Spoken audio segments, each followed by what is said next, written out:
और बुलेटिन की शुरुआत यूपी में मचे सियासी बवाल के साथ करेंगे, क्योंकि यूपी में चुनावी शंखनाद के साथ ही पाला बदलने का सिलसिला बदस्तूर जारी है। और इस बार दल बदल की सबसे बड़ी शिकार है बीजेपी। 3 मंत्रियों समेत कई विधायक अब तक बीजेपी का साथ छोड़ चुके हैं। आज स्वामी प्रसाद मौर्य, दारा सिंह चौहान, धर्म सैनी औपचारिक तौर पर समाजवादी पार्टी का दामन थाम लेंगे।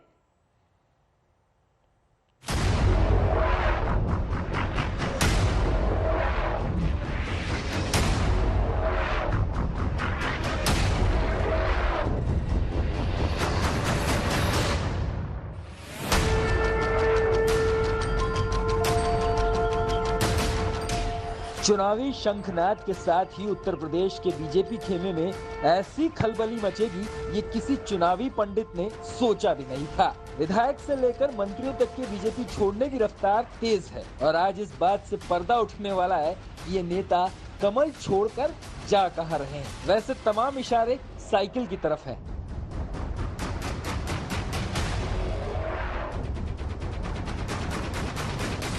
और समाजवादी पार्टी की कोशिश है लोगों को साथ लाने का काम करना है, लोगों को मिलाने का काम करें। और उसी कड़ी में जब पिछली बार स्वामी साहब मौर्य जी साथ आए, हमें खुशी है उनके साथ और साथी भी आए हैं।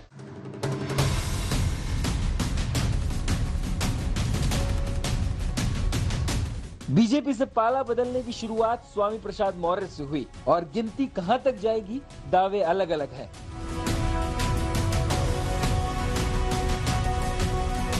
दरअसल पहले स्वामी प्रसाद मौर्य, फिर दारा सिंह चौहान और फिर धर्म सिंह सैनी, एक के बाद एक 3 नेताओं ने मंत्री पद से इस्तीफा दिया और पार्टी भी छोड़ दी। जाते जाते तीनों की भाषा करीब करीब एक जैसी, कह गए पिछड़े और दलितों की अनदेखी की गई। अनुसूचित जाति, जनजाति और पिछड़े वर्गों के आरक्षण को अजगर की तरह निकल गए।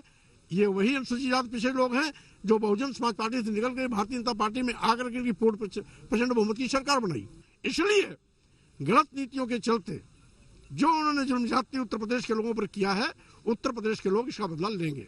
जिस सरकार को बनाने के लिए इस प्रदेश के पिछड़े, दलित, वंचित समाज के लोगों, इस प्रदेश के नौजवानों ने एक तरफा निर्णय लिया था भारतीय जनता पार्टी की सरकार बनाने के लिए कि शायद आने वाले दिन में हमें न्याय और सम्मान मिलेगा। लेकिन 5 साल तक अपने सम्मान, पहचान और न्याय के लिए तड़पते रहे, उधर ध्यान नहीं दिया गया। हमने पार्टी इसलिए छोड़ी है कि उत्तर प्रदेश सरकार में जो भारतीय जनता पार्टी के नेतृत्व में 5 वर्ष सरकार चली है, दलितों पिछड़ों का शोषण हुआ है, उसमें किसी की बात नहीं सुनी गई। यहाँ तक के जनप्रतिनिधियों की और संगठन के पदाधिकारियों की भी नहीं सुनी गई। सिर्फ 3 मंत्री ही नहीं, 3 दिनों में एक के बाद एक अब तक मंत्री समेत करीब 1 दर्जन विधायक बीजेपी छोड़ चुके हैं। औरैया के विधुना से विधायक विनय शाक्य ओबीसी समाज से हैं। शिकोहाबाद से विधायक मुकेश वर्मा ओबीसी के निषाद समाज से हैं। मुजफ्फरनगर के विधायक अवतार सिंह भड़ाना ओबीसी से गुर्जर समाज से हैं। सहारनपुर के तिलहर से विधायक रोशन लाल वर्मा भी ओबीसी वर्ग से आते हैं। बांदा के तिंदवारी से विधायक ब्रिजेश प्रजापति भी ओबीसी वर्ग से आते हैं। कानपुर के बिल्हौर से विधायक भगवती सागर दलित वर्ग से आने वाले नेता हैं। पार्टी इसलिए छोड़ी है कि उत्तर प्रदेश सरकार में जो भारतीय जनता पार्टी के नेतृत्व में 5 वर्ष सरकार चली है, दलितों पिछड़ों का शोषण हुआ है, उसमें किसी की बात नहीं सुनी गई। यहाँ तक के जनप्रतिनिधियों की और संगठन के पदाधिकारियों की भी नहीं सुनी गई।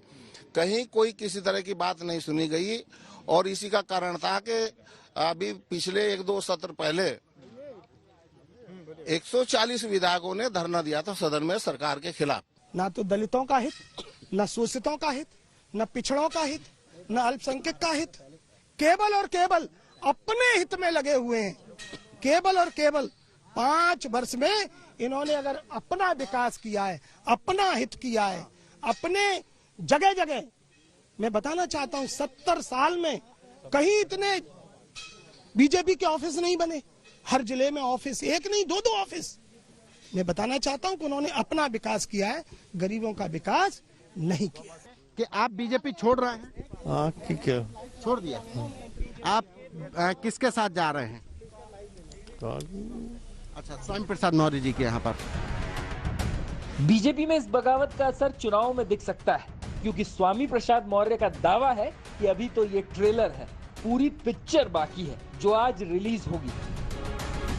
भारतीय जनता पार्टी ने उत्तर प्रदेश को चरागाह समझ करके जिस तरीके से उत्तर प्रदेश के लोगों की अनदेखी की है, अब वक्त आ गया है 2022 विधानसभा चुनाव में इनको उत्तर प्रदेश से विदाई करने का। और इसीलिए आज इस्तीफे का जो क्रम है लगातार चल रहा है, 14 के बाद भी यह क्रम चलता रहेगा। यूपी की सियासत में आज कैसी सुनामी आने वाली है, इसका इंतजार बीजेपी को भी होगा और देश की सियासत में नजर रखने वाले तमाम लोगों को, क्योंकि देश की सियासत की धुरी है यूपी। संतोष कुमार शर्मा और समर्थ श्रीवास्तव के साथ कुमार अभिषेक, लखनऊ, आज तक। और इस वक्त संतोष शर्मा मेरे सहयोगी स्वामी प्रसाद मौर्य के घर के बाहर से जुड़ गए हैं। संतोष, देखिए, एक तरह से साफ ही हो गया था जिस दिन स्वामी प्रसाद मौर्य पहुंचे थे अखिलेश यादव के घर पर, हाथ मिलाने की तस्वीर सामने आई थी, तभी एक तरीके से साफ हो गया था कि वो समाजवादी पार्टी का दामन थाम रहे हैं। लेकिन आज किस तरीके से ऐलान किया जाएगा, क्या तैयारियां हैं, कैसे औपचारिक घोषणा की जाएगी?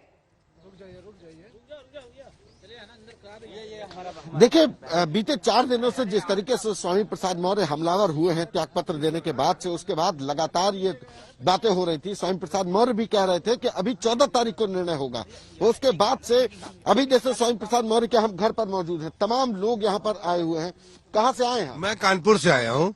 अच्छा, आप लोग भी समाजवादी पार्टी ज्वाइन करेंगे? नहीं, आज हम लोग स्वामी प्रसाद मौर्य जी के साथ भारतीय जनता पार्टी छोड़ के समाजवादी पार्टी में शामिल हो रहे हैं। जी, और भी लोग आए हैं, बहुत बड़ी संख्या है। ये पीछे आप देख सकती है, मेरठ से लोग आए हैं, पूरे उत्तर मेरठ से सिवाल खास विधानसभा क्षेत्र। तो आप भी ज्वाइन कर रहे हैं?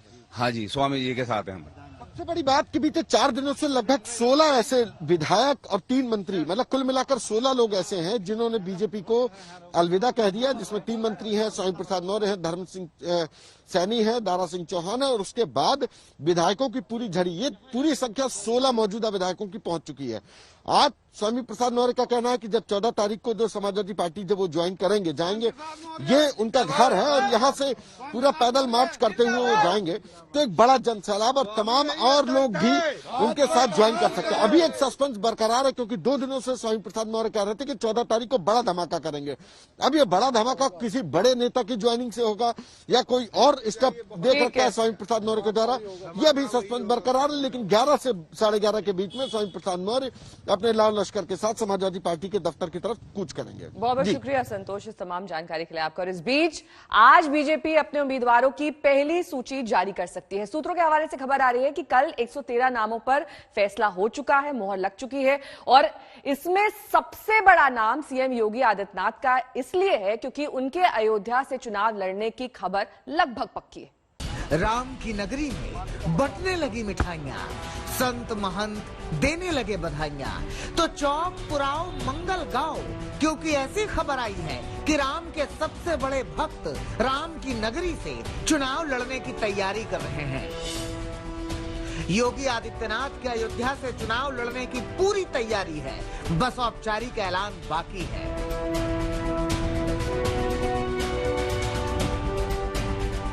इसका कारण यही है कि राम मंदिर के निर्माण का जो कार्य प्रगति पर है, उसकी प्रगति के साथ अयोध्या की तस्वीर बदलने की बात बीजेपी सरकार 5 साल में कर रही है।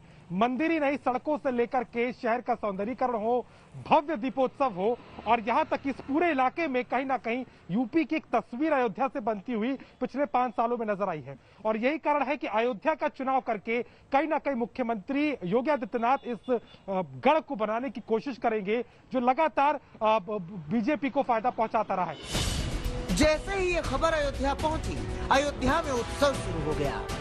संतों महंतों ने गजब का उत्साह दिखाया। प्रसन्नता के सागर में गोते लगाना और किसे कहते हैं।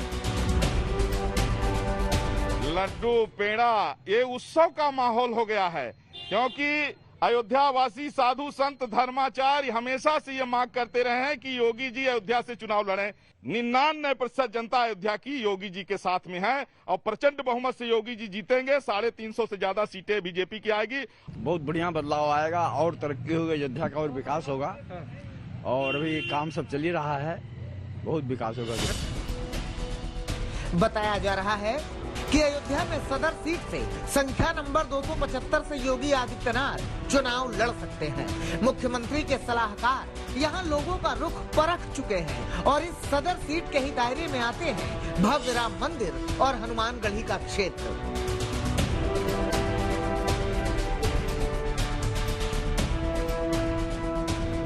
अगर यहाँ से आते हैं चुनाव लड़ने के लिए, घोषणा होती है तो उनका भव्य स्वागत किया जाएगा और यहाँ पर सब लोग मिल करके उनको भारी मतों के साथ जिताने का काम किया जाएगा। सब लोग 100% हमको वोट दें और इसमें से बहुत सारे मुसलमान ऐसे हैं।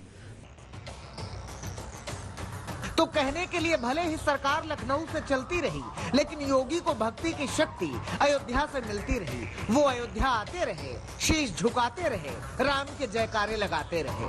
मतलब यूं समझिए कि जो रिश्ता गोरखपुर से योगी आदित्यनाथ का रहा है, वैसा ही रिश्ता अयोध्या से बंधने जा रहा है। योगी जी खुद सोचते हैं कुछ कि मैं जैसे गोरखपुर हमेशा से रहा, लोग सोचेंगे कि शायद गोरखपुर से लड़े, लेकिन अयोध्या और मथुरा दोनों जगह प्रतीक्षा हो रही है। मैं क्या कह रहा हूँ ना, पार्टी मुझे जहां से कहेगी मैं वहां से चुनाव लड़ूंगा। सवाल ये है कि चुनाव लड़ रहे हैं ना चुनाव लड़ने के लिए जाएंगे, चुनाव लड़। सच्चाई भी तो यही है कि अयोध्या से योगी आदित्यनाथ का चुनाव लड़ना बीजेपी की राजनीति को रास आने वाला फैसला होगा, क्योंकि अयोध्या सिर्फ एक सीट नहीं है, बल्कि हिंदुत्व की वो धुरी है जहां से दशकों तक बीजेपी राजनीतिक ऊर्जा पाती रही है और ऊर्जा मिलती रही है। इसलिए अयोध्या का कायाकल्प भी होता रहा है। अयोध्या से अभिषेक मिश्रा के साथ आज तक ब्यूरो। बात अब पश्चिम बंगाल की करेंगे, जहां के जलपाईगुड़ी इलाके में मैनगुड़ी में कल हुए ट्रेन हादसे से 12 डिब्बे पटरी से उतर गए। अब तक 9 लोगों के मारे जाने की खबर है, 36 लोग घायल हुए।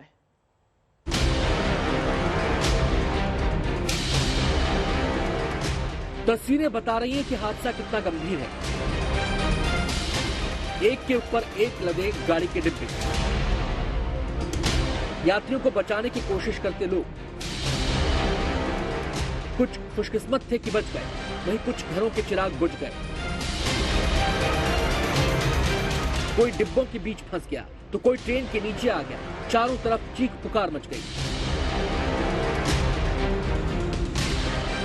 बीकानेर से गुवाहाटी जाने वाली बीकानेर एक्शन पश्चिम बंगाल के जलपाईगुड़ी के पास हादसे का शिकार हो गई। अचानक मैनागुड़ी के डोमोहानी के पास बीकानेर एक्सप्रेस ट्रेन की 12 बोगियां पटरी से उतर गई और सवारियों से भरे 4 डिब्बे पूरी तरह से पलट गए। इनमें एक डिब्बा पटरी के नजदीक पानी में भी उतर गया। बताया जा रहा है कि ट्रेन में करीब 700 यात्री थे। बहुत ही अनफॉर्चुनेट एक्सीडेंट है और इसके कारण की अभी तक जांच हो रही है, लेकिन रेलवे का जो दायित्व है अपने पैसेंजर्स के प्रति, हमारी पूरी कोशिश है हम उसको पूरी तरह से निभाएं। विशेषकर रेस्क्यू का काम तुरंत सबने मिलके कंप्लीट किया है। हादसे की खबर लगते ही रेलवे पुलिस, एनडीआरएफ और स्थानीय पुलिस एक्शन में आ गई और रेस्क्यू ऑपरेशन शुरू किया गया। वहीं एम्बुलेंस पहुंची और घायलों को अस्पताल पहुंचाने का काम शुरू हो गया। अचानक से गाड़ी ब्रेक मारे और सुबह गाड़ी पटरी से नीचे उतर गए और उसके बाद सारे सामान टूट के एक के ऊपर एक गिरने लगे। वो अंदर आदमी बहुत सारे फंस गए और वो हाथ तो 2 मर भी गया, किसी का हाथ पैर टूट गए वहाँ पर अंदर। जिस इलाके से ट्रेन गुजर रही थी वहां आसपास के किसी भी स्टेशन पर कोई ठहराव नहीं था, इसलिए फौरन मदद के लिए बचाव दल को आने में समय लगा। रेस्क्यू ऑपरेशन में स्थानीय लोगों ने भी भरपूर मदद की। यहाँ पर डिस्ट्रिक्ट पुलिस, सिविल एडमिनिस्ट्रेशन से एनडीआरएफ के लोग हैं, एसडीआरएफ के लोग हैं। उसके अलावा भी यहाँ के लोकल लोगों का और जो यहाँ के रिप्रेजेंटेटिव्स हैं उनका भी काफ़ी सहयोग मिला है। खासकर जो यहाँ पे इंजर्ड लोग थे उनको यहाँ से जो डिस्ट्रिक्ट एडमिनिस्ट्रेशन की तरफ से हम लोगों के यहाँ जो है बीएड कॉलेज और कुछ धर्मशालाओं में लोगों को भेजने की व्यवस्था की गई है। रेल मंत्री अश्विनी वैष्णव ने ट्रेन हादसे में मृतकों के परिजनों के लिए 5 लाख रुपए की मुआवजे का ऐलान किया है। घायलों को 1 लाख रुपए दिए जाएंगे। रेल मंत्री खुद रेस्क्यू पर नजर बनाए हुए हैं। आज तक ब्यूरो। और इस बीच बड़ी खबर कोरोना संक्रमण से जुड़ी हुई, आपको बता दें ताजा आंकड़े क्या हैं। आज 24 घंटे में जारी आंकड़ों के मुताबिक देश भर में 2,64,000 नए मामले सामने आए हैं। इसके साथ ही अब एक्टिव केसेस की संख्या 12,72,000 से ज्यादा हो गई है। इसी हालात को लेकर प्रधानमंत्री नरेंद्र मोदी ने कल मुख्यमंत्रियों के साथ बैठक की, जिसमें उन्होंने टीकाकरण पर जोर दिया। उन्होंने कहा कि पाबंदियां इस तरीके से लगाई जाएं कि किसी के रोजगार पर फर्क ना पड़े। तो हम आपको दिखा देते हैं 10,000 से ज्यादा नए केस वाले राज्य, जिसमेम प्रमुख तौर पर महाराष्ट्र, जहां पर 46,406 नए मामले, उसके बाद दिल्ली 28,867 मामले, उत्तर प्रदेश 14,765 मामले, वहीं पश्चिम बंगाल 23,467, कर्नाटक 25,005, तमिलनाडु 20,911, गुजरात 11,176, वहीं केरल 3,468 नए मामले। यानी कि कुल मिलाकर अगर स्थिति देखी जाए तो अभी भी स्थिति संकट भरी बनी हुई है। दिल्ली में बेकाबू संक्रमण हो रहा है, लगातार ग्राफ ऊपर की ओर बढ़ रहा है। 9 जनवरी से अगर आंकड़े की शुरुआत करें तो 22,751 मामले थे 9 जनवरी को। 10 जनवरी को ये थोड़े कम हुए 19,166, फिर एक बार बढ़ गए 11 जनवरी को 21,259, वहीं 12 जनवरी को 27,561, 13 जनवरी को 28,867 मामले। यानी कि अब तक का सबसे बड़ा नंबर कल सामने आया है। मुंबई की अगर बात करें तो थोड़ी राहत बड़ी खबर यहां पर है, क्योंकि 9 जनवरी को 19,474 मामले थे, जो घटकर 13,648 10 जनवरी को हो गए। उसके बाद फिर आंकड़ा घटा 11,647 पर पहुंच गया 11 जनवरी को। 12 जनवरी को फिर बढ़ गया 16,420, 13 जनवरी को 13,702 नए मामले।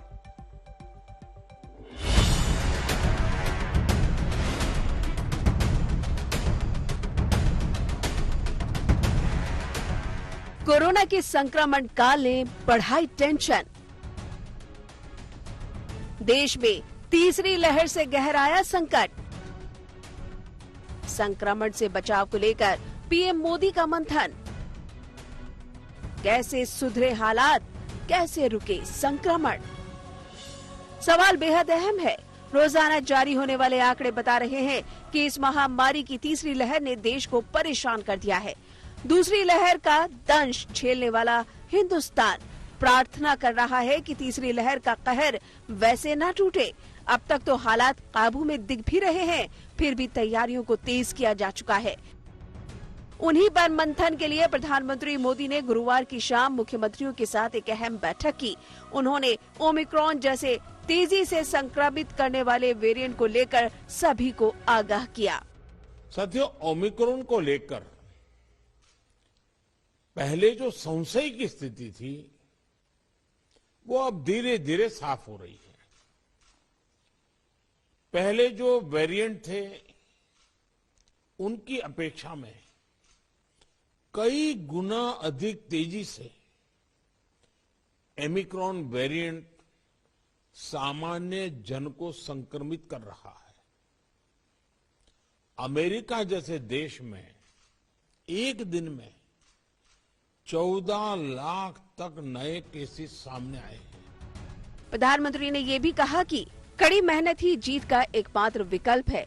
प्रीएम्प्टिव, प्रोएक्टिव और कलेक्टिव अप्रोच ही जीत का मूल मंत्र है। पीएम ने अर्थव्यवस्था की गति को बनाए रखने का सुझाव भी दिया। साथ ही बचाव के लिए टीकाकरण को सबसे शक्तिशाली तरीका बताया। हमें सतर्क रहना है, सावधान रहना है, लेकिन पैनिक की स्थिति न आए इसका भी हमें ध्यान रखना ही होगा। हमें ये देखना होगा कि त्योहारों के इस मौसम में लोगों की और प्रशासन की अलर्टनेस कहीं से भी कम न पड़े।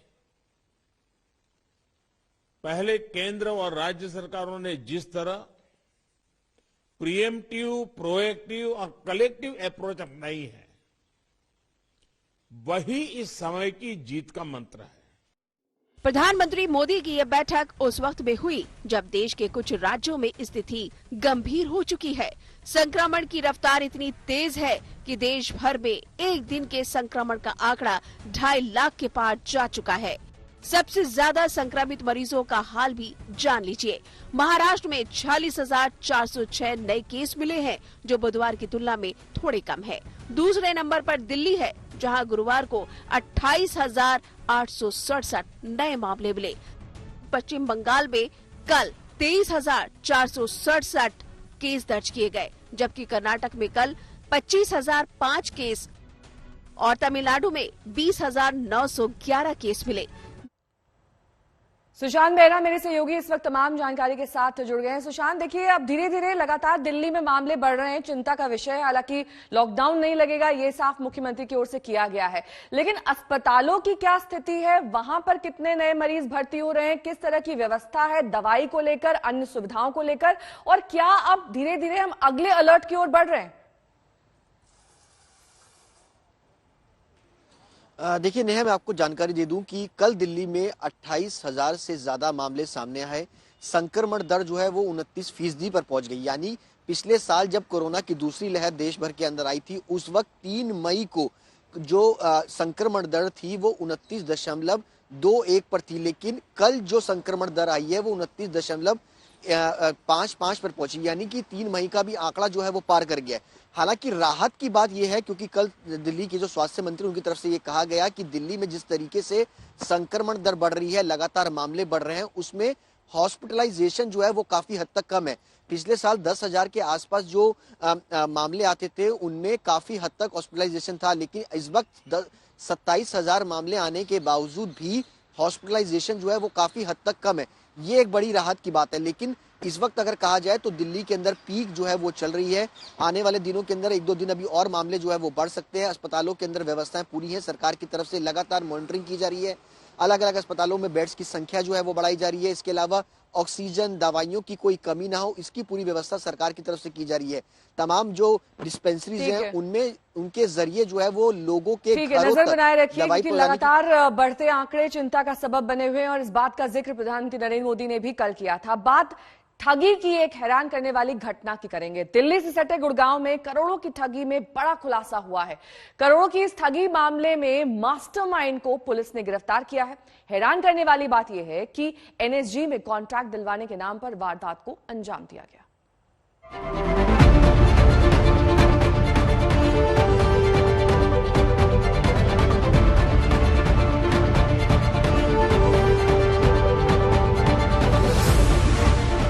देश की सबसे बड़ी सुरक्षा एजेंसी के नाम पर करोड़ों की ठगी में बड़ी गिरफ्तारी। एनएसजी में कॉन्ट्रैक्ट दिलवाने के नाम पर करोड़ों की ठगी के मास्टरमाइंड को किया गया गिरफ्तार।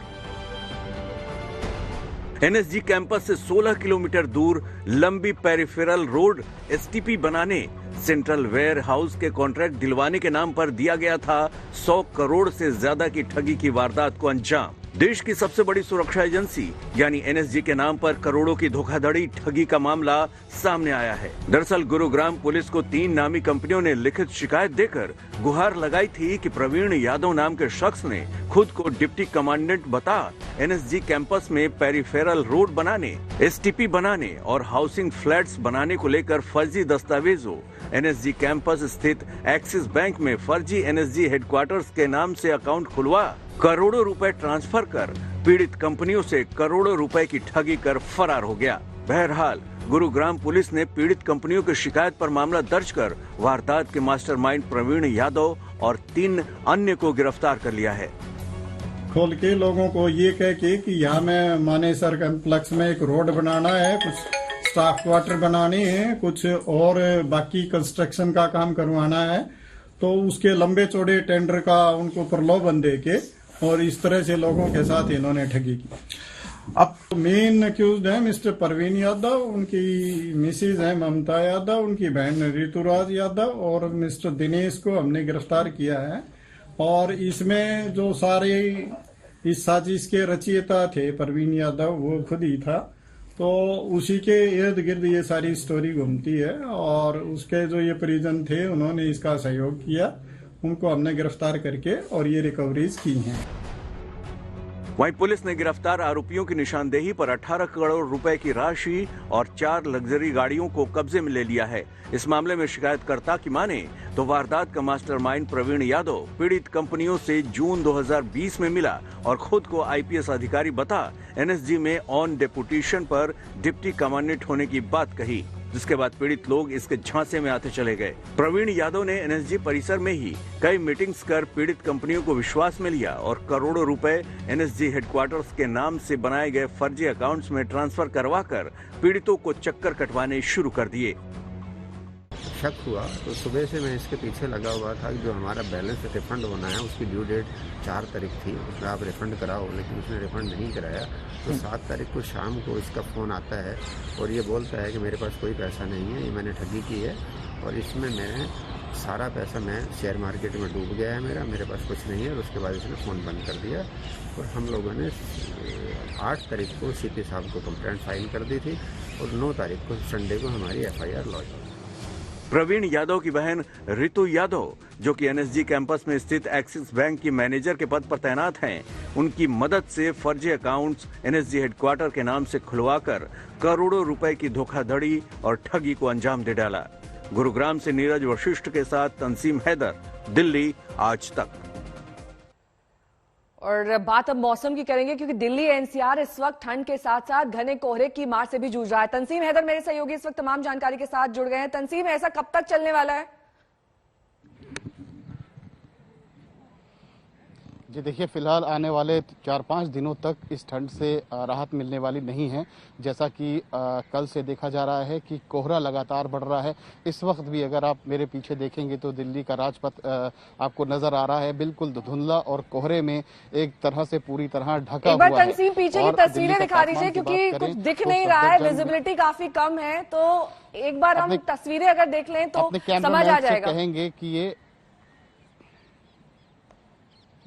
जी जरूर, अपने कैमरामैन से कहेंगे कि हमारे पीछे की तस्वीरें कोशिश करके दिखाएं कि जो कोहरे में लिपटा हुआ ये पूरा राजपथ का इलाका आप देख सकते हैं, जिसमें इस वक्त भी तमाम तरह की स्ट्रीट लाइट जलाई गई हैं। चूंकि कोहरा ज्यादा था, सुबह के वक्त यहाँ पे 26 जनवरी को लेकर रिहर्सल भी चल रही थी, परेड का रिहर्सल भी हुआ।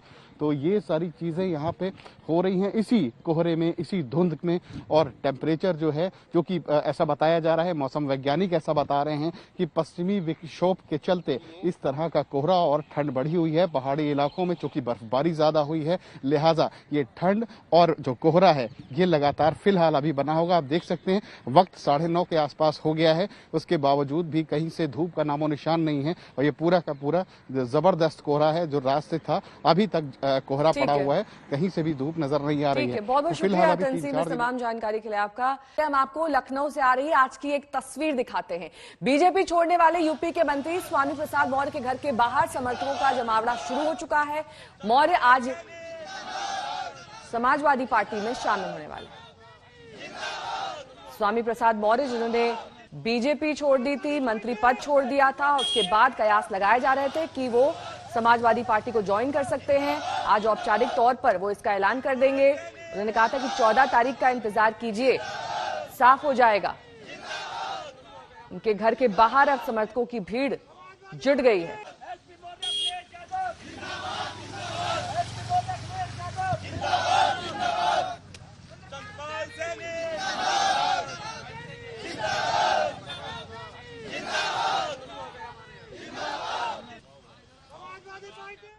यूपी चुनाव के लिए बीजेपी आज अपने उम्मीदवारों की पहली लिस्ट जारी कर सकती है और इधर पिछले 3 दिन से बीजेपी से नेताओं के पलायन का सिलसिला जारी है। अब तक 11 नेताओं ने बीजेपी को टाटा बाय बाय कर दिया है। तमाम मुद्दों पर हमारे संवाददाता समर श्रीवास्तव ने बात की यूपी सरकार के मंत्री ब्रजेश पाठक से।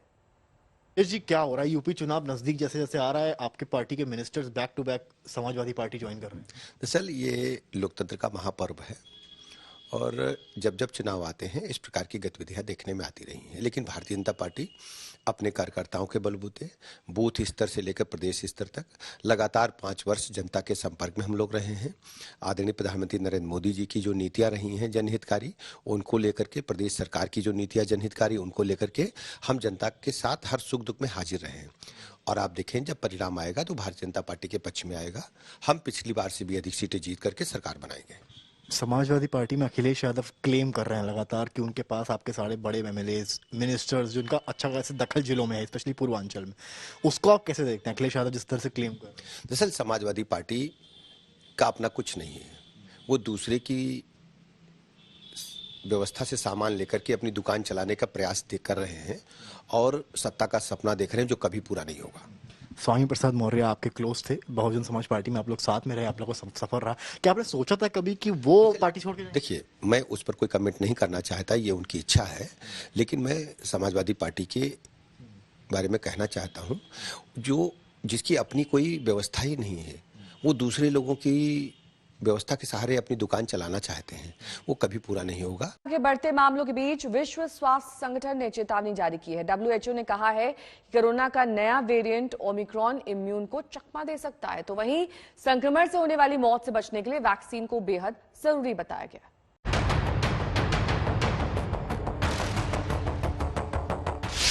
डेल्टा से भी तेज फैल रहा ओमिक्रॉन, इम्यून को चकमा दे सकता है नया वेरिएंट। दुनिया में पिछले हफ्ते 1.5 करोड़ मामले आए सामने। पिछले 24 घंटे में 32 लाख से ज्यादा केस दर्ज। संक्रमण से होने वाली मौत से बचने के लिए वैक्सीन जरूरी।